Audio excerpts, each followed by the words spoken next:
Good morning, good afternoon, and good evening, everybody. My name is Filip Černý. I'm the Flowmon Product Marketing Manager at Progress. And in today's webinars, we're going to be looking at how you can secure the cloud through the power of network observability in hybrid environments. So before we dive into the topic, let me just go over the housekeeping rules. So this webinar is going to be recorded. You will receive the recording in the follow-up email at the end of this webinar. There is a panel below the webinar screen with the questions. So anytime throughout the webinar, if you have any questions, feel free to submit them, and we'll have dedicated time at the end of the webinar to answer them. If we don't have time to answer all of the questions, we will sure to follow up with you in the email afterwards. And one more thing, below the webinar screen, there is also an attachment tab, which you can click, which contains the guide to the guided demo use cases that we have prepared for our solutions, and the Flowmon solution overview datasheet, which you can explore as well. So that's it. And without further ado, let me jump into the topic. So before we deep dive into the whole cloud topic, let's just remind ourselves what it means to be cloud. What is cloud computing? Well, there are actually 5 key criteria that you need to meet. You should be engaging in resource pooling in order to take advantage of all that great hardware that you have. You should be able to make resources available on demand for your users. There should be a broad network access to the data for the solution, and it should be able to dynamically scale up or down or out or in as the demand dictates. So if we are having a lot of access one weekend to our solution, it should be able to dynamically scale to meet those access demands and then shrink when no longer required. And then finally, we want to make sure that the cloud service is closely measured. And that's because we can turn around and be built based on just what we used, or as we will talk about in the case of a private cloud, you might want to do a chargeback to the department inside of your enterprise that's using a lot of cloud services. So now that we've understand just what makes cloud, let's zero in on these different deployment models that we have. The most popular one we think of immediately is public cloud. Typically, this is where we are going to leverage a cloud providers such as Amazon Web Service from Amazon, or Azure Service from Microsoft, or Google Cloud Service from Google. And we're going to have them take care of all the provisioning and all the engineering efforts of the cloud itself. And then we will make our services available in that public cloud. Now, if we do not want to have that third party involved, we can really follow the blueprint of success that these cloud vendors have had, and we can implement all of this cloud technology in our own data center. So we will be in charge of everything involving the cloud, and we will not rely on a third party. What's interesting is that many people would think that the most popular deployment model would be the public cloud, but it's actually the blend of the two, and that's the hybrid deployment model. And that is hugely popular, and here is why. There is lots of things that we can't do on our own, so we'll go ahead and we'll rely on a public cloud for those things. It's so very easy when you want to start a business, for example. The low barrier to entry, the low entry cost to start with a public cloud is basically very easy for us to start with. And for those technologies that we want to keep in our own house, we want to keep the ownership of those, we will basically rely on those in our private cloud environment. And that is what we now call the hybrid cloud setup. So a hybrid cloud is a computing environment that combines elements of both public cloud and private cloud and on-premise. The key characteristics of a hybrid cloud the key characteristics of hybrid cloud is the seamless integration and orchestration between these different cloud environments, allowing data and applications to be shared between them. Let's look at differences between each model. Is there any one solution, one deployment model that's the best? No, there really isn't. There are subtle and not so subtle differences between them.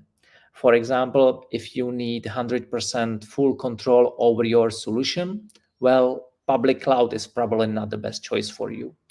You're going to lean more towards private cloud, where you can be in control of all the technology. Even though you may be spending more money with AWS, for example, it's not like you can show up at the data center in your local geography and say, I want a tour in your data center and I want to see my server and I want to do that and that. Nobody will let you in. So the complete control can be a big factor, as well as your initial capital expenditures.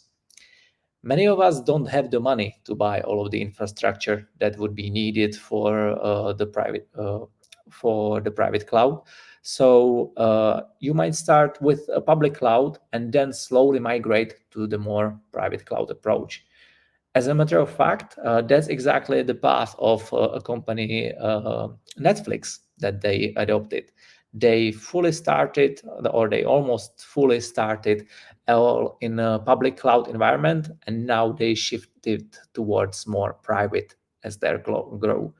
So we cannot forget about the hybrid option, that is combining the best experiences from both worlds. Last year, we at Progress, we have collaborated with ESG, Enterprise Strategy Group, on a research paper called Choosing the Right Network Observability Platform for Highly Distributed Environments. And one of the many interesting key findings we have had in that paper was that 86% of organizations are using 2 or more public cloud services. So this statistic is quite interesting, and it only proves the popularity and a quick adoption of the public cloud by enterprises in the world. So if you would like to read the full white paper, it is available at our website at flowmon.com. But let's come back to the topic. So how big is the cloud market? The cloud market is estimated size by Modern Intelligence in this year is almost $130 billion. Interestingly enough, last year's in 2023, the market size was estimated around $100 billion. So we've encountered a roughly 30 billion increase in the last year. And the projection is to grow, that the market will grow to more than $350 billion in the next 5 years. Now, we can see on the geographical map that this adoption will be mainly driven in the most developed countries, such as United States and Canada, followed by Europe, Middle East, and Asia. And with the lowest growth, we can probably estimate in the developing countries, such as Africa and South America.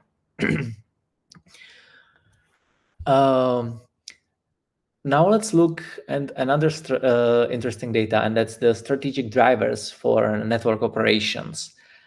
Recently, there was a new report published by the EMA's Network Management and Megatrend Report for 2024.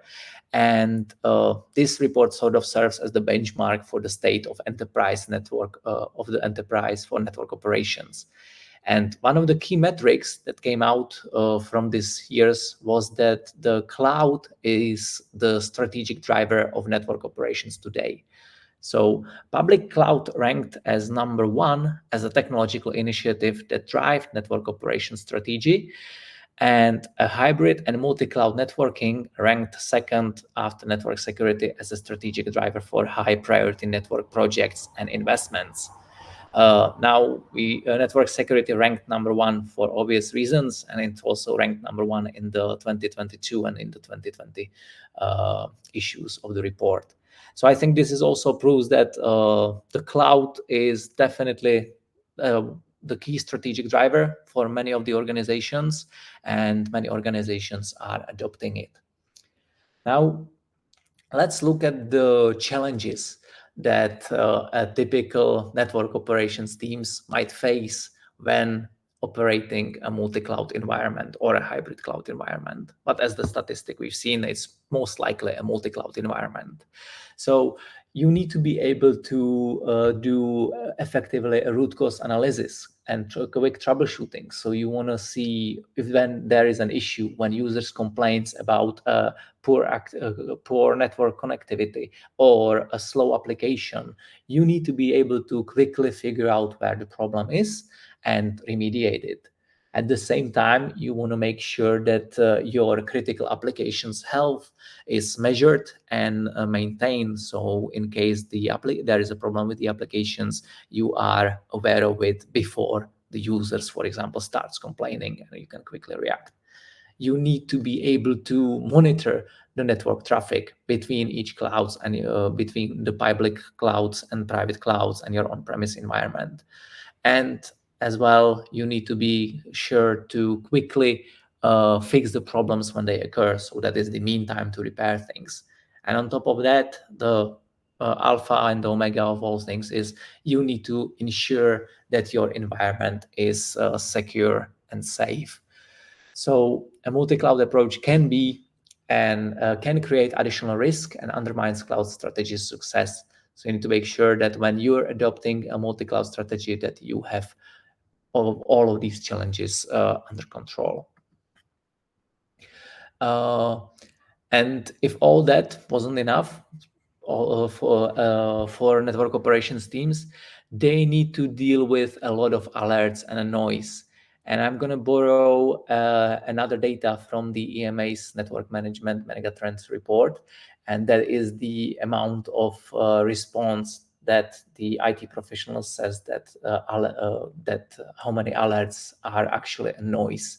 And we can see that this is actually a pretty increasing trend. So in 2020, only 57% of responders said that the alerts that are receiving are noise. In 2022, 66% of alerts were actually noise, and it rose to 71% alerts that were actually noise. So more than 2/3 of the alerts that the network operations teams are receiving are actually a noise, which is staggering. Now, to summarize the challenges that network operations have to deal with when working with a hybrid cloud or more often a multi-cloud environment, there is a challenge to work in and maintain and manage different environments. So you might have a public cloud from AWS, you might have a public cloud for Google Cloud, and you might have a public cloud, for example, a third one from Azure. And these different cloud providers have distinct networking models, different architectures, different terminologies, and integrating these diverse models into a cohesive network can be challenging. Ensuring seamless interoperability between different cloud environments often requires custom configurations and specialized network tools. That brings another challenge, and that is divided visibility. Gaining comprehensive visibility into network traffic across multiple clouds is challenging. Each provider offers a different level of monitoring and logging capabilities.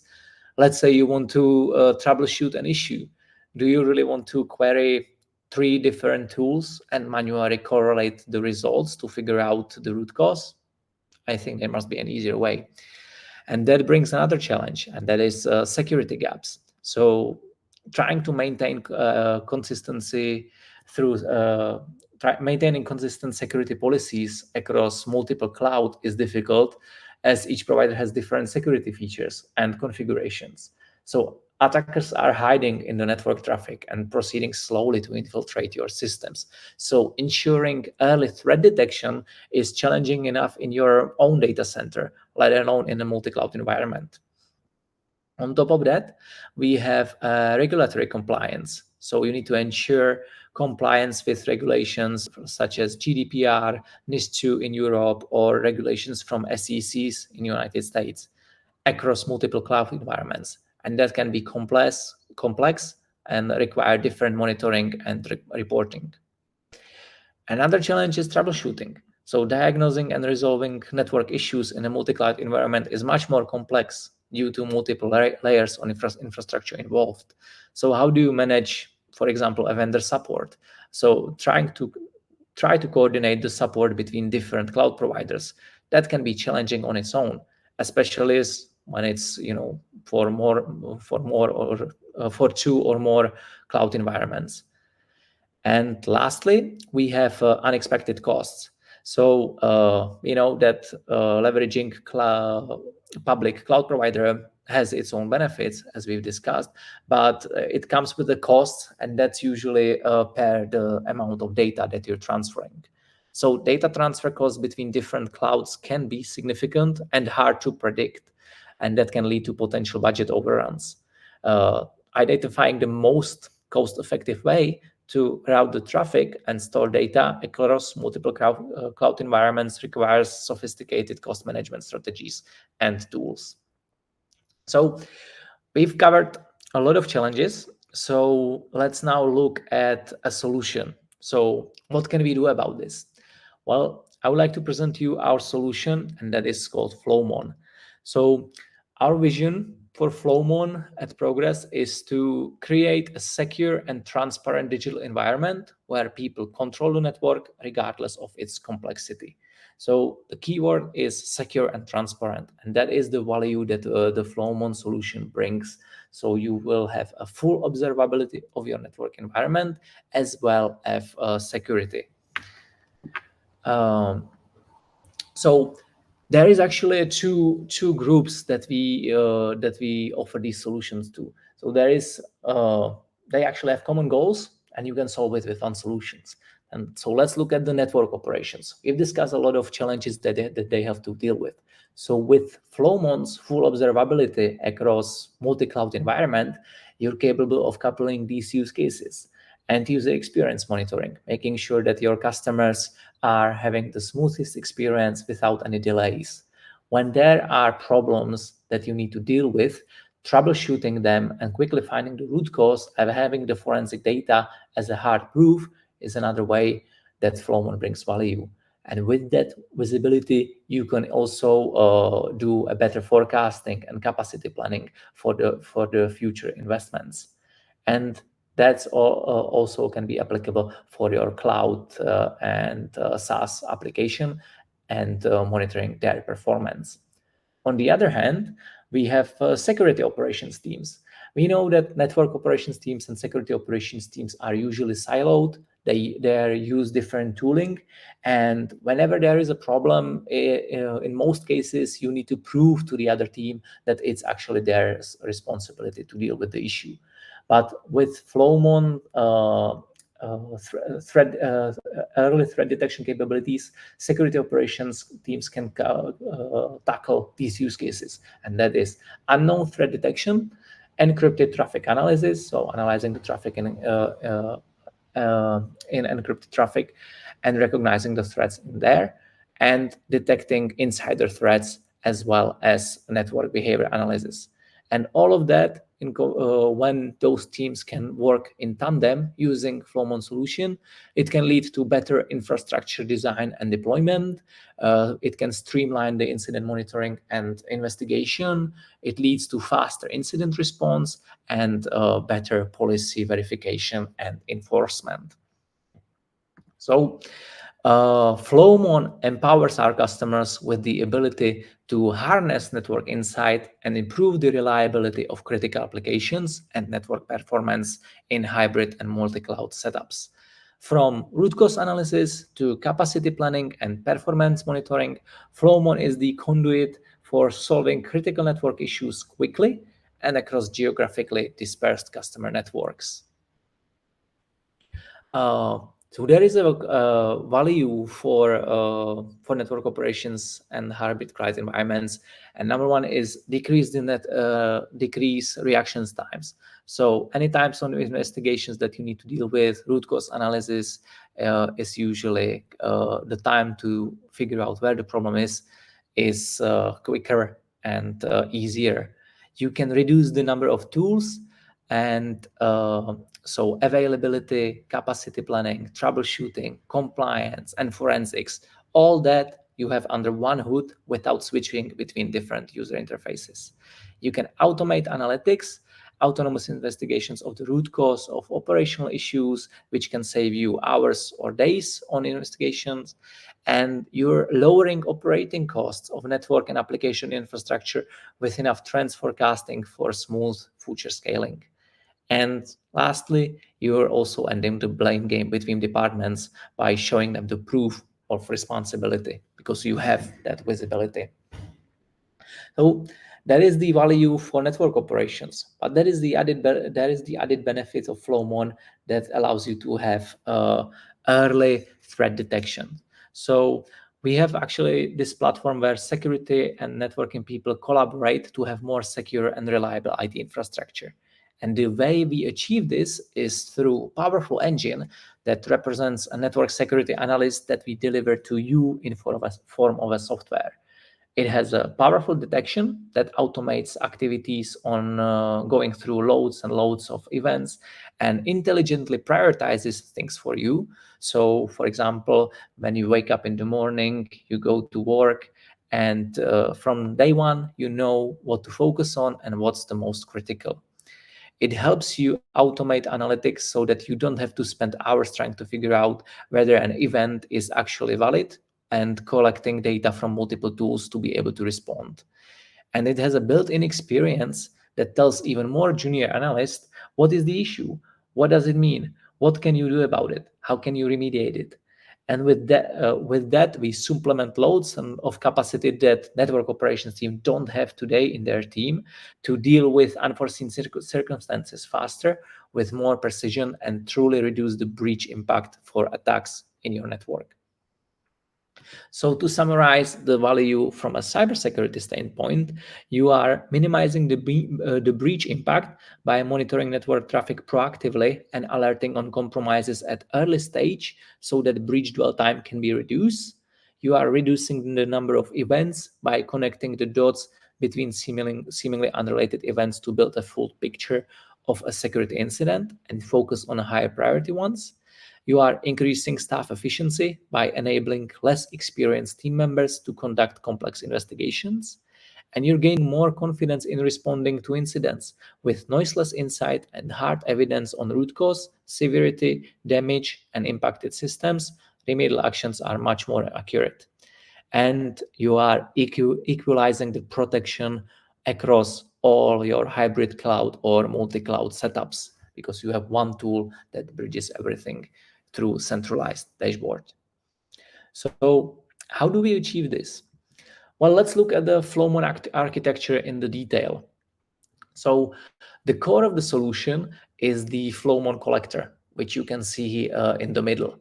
And that is the tool that provides all the analytics. So first, what we need to do is provide it with data. We can get data from multiple different sources. It can be your existing infrastructures, so your router switches on-prem or the existing cloud platforms, or it can be, another tools like packet brokers, firewalls, intrusion prevention systems, and others. And or when none of these options is available, we can deploy our own sensors.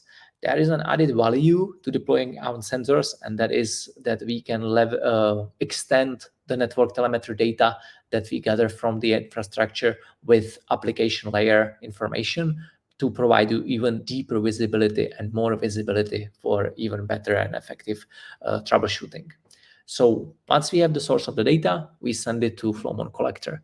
And on Flowmon Collector, you have the standard user interface that gives you the full observability into the entire ecosystem. And you can extend some of the features with the extending modules. And one of them is the Flowmon Flowmon anomaly detection systems. That's the one at the bottom from the left that provides you the network detection and response capabilities. That is the cybersecurity value that I talked about earlier. Or you can have a full packet capture and analysis. That is the packet investigator. Or you can measure performance of a web-based application via our application performance monitoring module. All that solution is available to you in form of hardware or as a virtual appliance. We support VMware, Hyper-V, or KVM environments.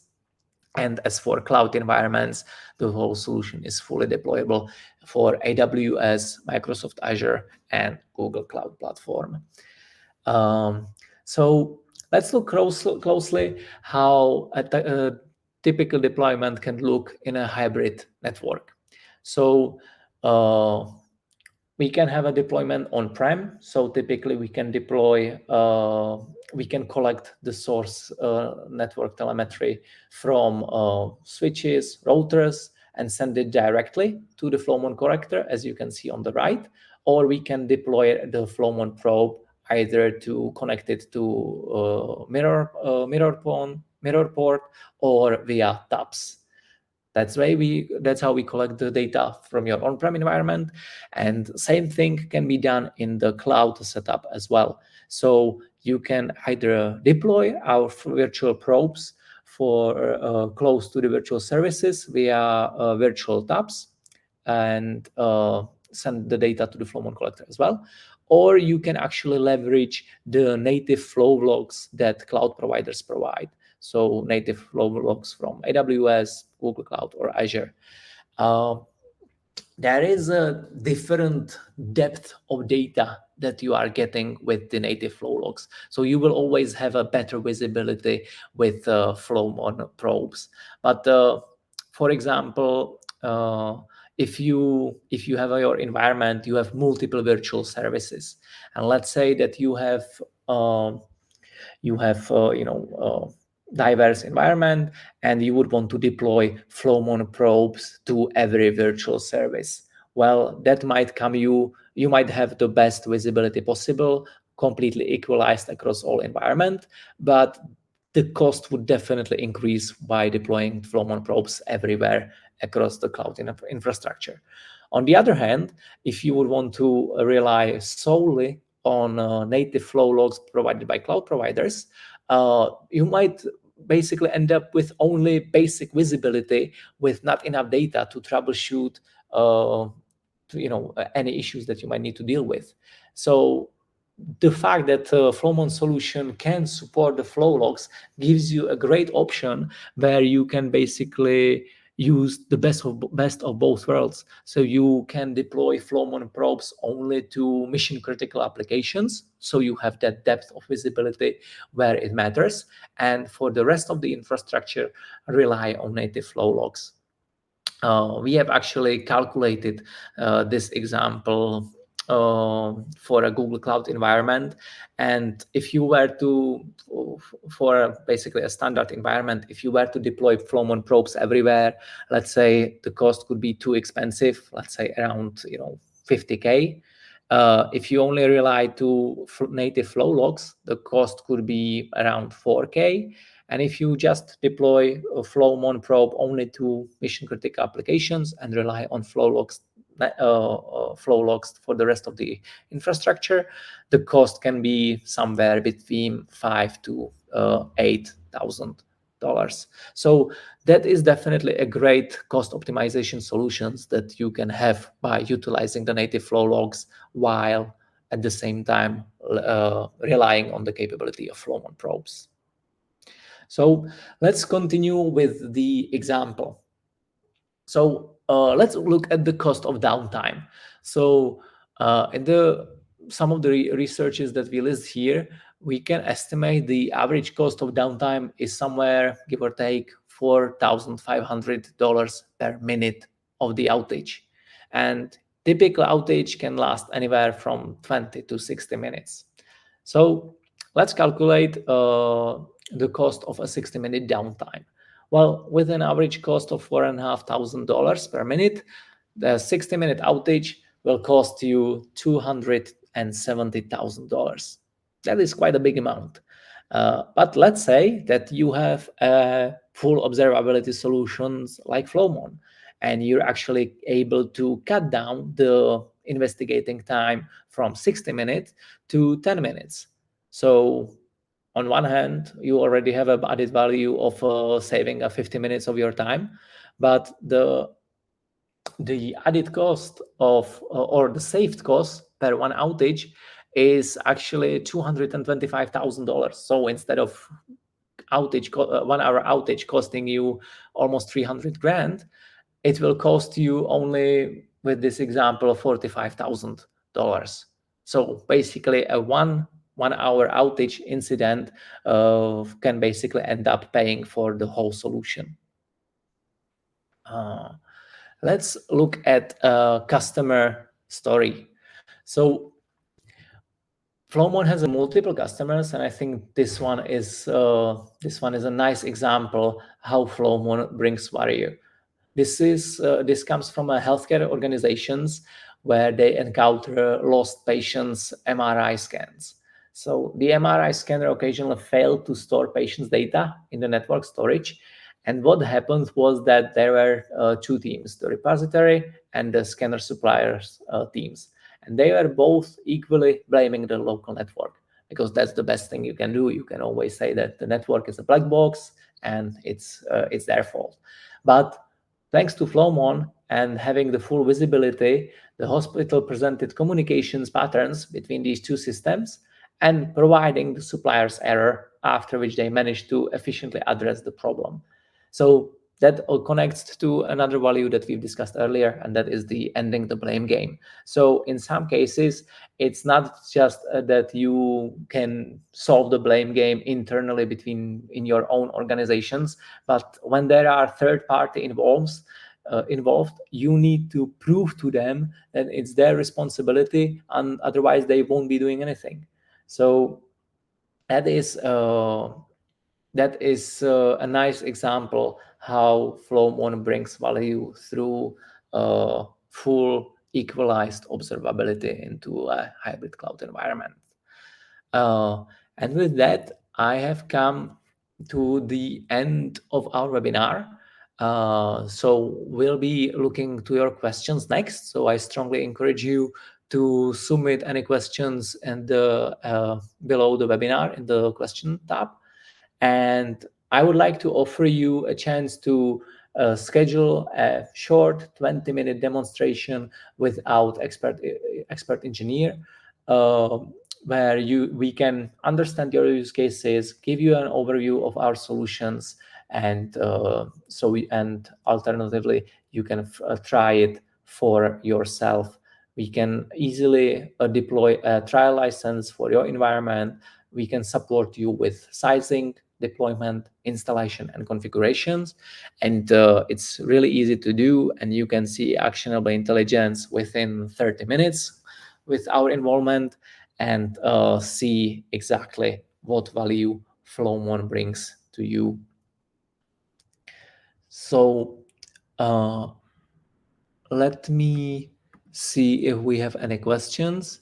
So far there are none, so let's give it a couple more seconds and continue.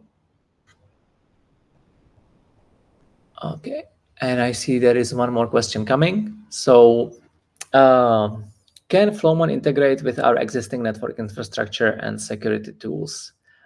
Yes, Flowmon has an open API, so we can easily integrate with your existing network infrastructure, whether, for example, you would want to integrate with your security stack and instruct, for example, firewalls with that there is an infected host and you might want to put him in quarantine, or you might be sending security events that we detect in Flowmon straight to your CM tools or any other tools that you might have. It's completely possible. There is no problem.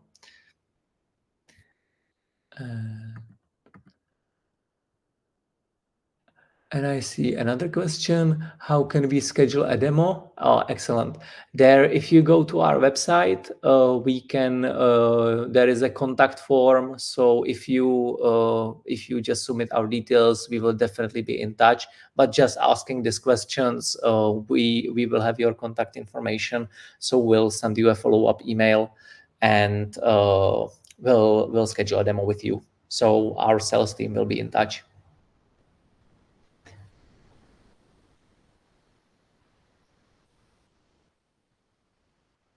Okay, I see that there are no more questions coming. I really hope that you have enjoyed today's webinar. I'll be looking forward to speak to you or to hear you on the next one. And with that, I say to you goodbye and see you next time. Thank you. Bye.